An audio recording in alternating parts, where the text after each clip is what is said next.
Okay. This is a Gunk, another Gunk piece. It was a Gunk series. About to go to Smart and Final. This is a Homer Cocktail Foresight. I'm supposed to graduate this coming May. Just talked to a registrar from the school I went to yesterday. And, okay. This is the third time this has happened to me this week, but don't worry, I've been filming a lot. Left the lens down. Anyhow, this is a little retrospect about what might have been my last semester at Pitzer College, where I was in Venezuela, came back a little early. My mom had emphysema. I had two advisors because a special major told one of the advisors, because the other was on sabbatical, that I had some family problems and my dad was starting to act a little weird. I'm over here eventually trying to write papers, and we used to have a little more trailers over here, and just weird shit going on. We've gotten an altercation and whatnot over here, and there's just not the ideal situation, but it's a matter of condolence and reflection, and just getting the shit the fuck out there of my mind so it doesn't rattle. And I'm wondering about, I should have graduated 12 years ago.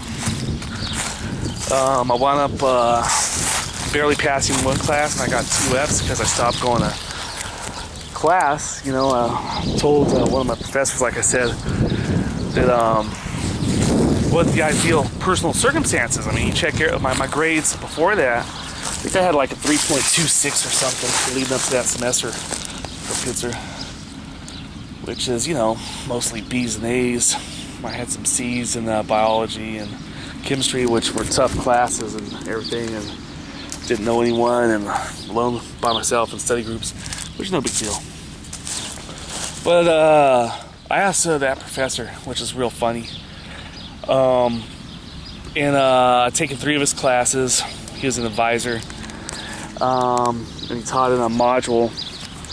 I asked him about the dean of students because the external studies coordinator at Venezuela. I was the only guy there, by the way, in Venezuela from that program.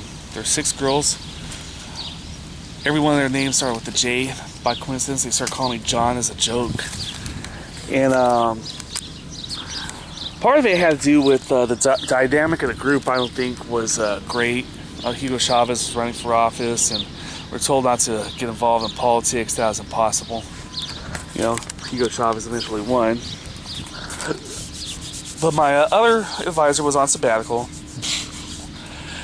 I passed by his office, and his office is wide open. And the other girl seemed friendly at the time, actually, the external studies coordinator. And there's 2 coordinators.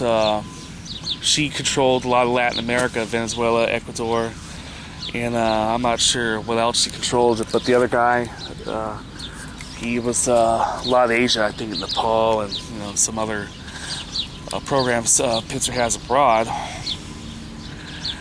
And she seemed friendly. She seemed friendly. There's some cat fighting. The program director that was down there was new on the job. She was the 3rd person in the last 4 semesters. She had just published one of her writings, and there's strange things going on in Venezuela anyway. But she seemed friendly at a moment, and one of those kind of like, hey man, you ever need me, call me, that kind of shit. And the school's set up that way anyway, real low students-teacher ratio, and the president lives right there on campus, basically, literally. And the school set up that way, and her phone number was in a pamphlet. The little before you go to Venezuela, you have a do's and don'ts and what they expect and this and that. And she said if you're having problems, getting back in classes, to give her a call and shit. And I called the number on the fucking the only number I had, which was in that pamphlet. And then she met me up at school, And not even, I'd say, like 20, 25 feet away, there's a girl that I had in the class. Her name's Angie. It's not Angie Gladfelter who referred me to the school, but she was in my social and rural urban movements class. And she's out there writing away, you know, pretending like she's studying. And this happened with another student. So Angie's right here, like listening to the conversation, but not looking at us. Heather, a girl named Heather, was in that class too, but not at this time. It looked like she was kind of like dazed and confused when I seen her, you know, when I came back. And this other guy named John that was in that class and everything. And it looked like people were, I don't know, just preoccupied, and that just wasn't the spirit of the campus before. So the chick, you know, she's not even looking me in the eye. And I said, you know, I asked about Jose. I don't know who Jose is. Jose wrote one of my recommendations, and that's one of my advisors, right? And so the chick takes me to the dean of students' office for some reason, and one of the periodicals on his table is, you know, the autumn of '97. Actually, the spring of '98. The class I took was autumn of '97.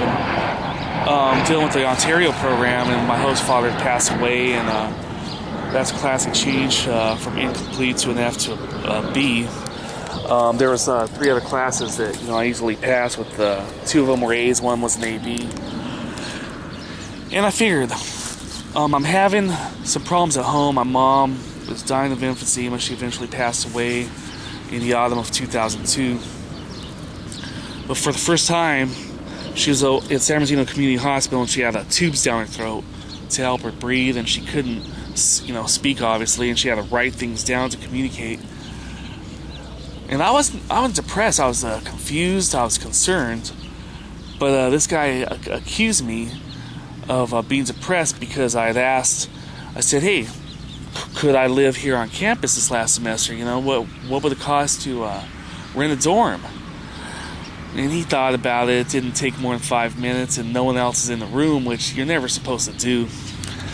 And that other advisor, not Jose, but the other guy, he eventually took the stand against me, called me his favorite student. I wrote one of his recommendations for tenure, but eventually he took the stand against me for something that I talked about in another piece. We don't need to go on that tangent because I've covered it a couple times. But he said, "Tell me wait. You know, I was talking about these personal issues. Tell me everything. Tell someone." He said, "Tell the dean of students nothing at all as far as personal issues. Tell me what you're comfortable." That's what it was. You know, who should I talk to about what? But I think there's like 3 different things. You know, who should I talk to about what? And I think one had to do with the student. And the student, tell him everything you want. Tell me what you're comfortable with, and tell the dean of students nothing at all. And that was the advice he gave me. So, you know, we went through a few awkward minutes. Me and that dean of students, real tall white guy.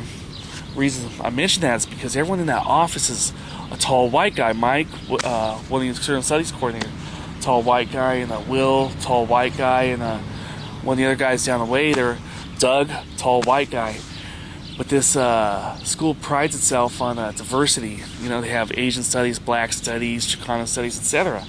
But all the people that make the big decisions seem to be tall white guys, just like the Republican Party. You know, it's like if the Republican parties are producing like the George Lopez show or something, you know, the people that made, well, Sandra Bullock actually is a producer on that, but that's just hypothetical.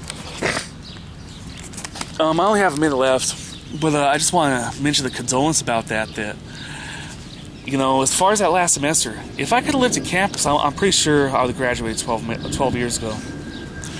I tried to come up with the money to rent a house near the campus. I'm pretty sure I could have avoided some of the situations that I eventually came across. And, you know, that's just a condolence for anyone that might want to know. Since I'm coming on 10 minutes, hey, you guys have a good time. I'm about to go get some groceries, knickknacks here. Today's the All-Star game in baseball. The summer's getting warmer here, 2010. Party on. Have a good time.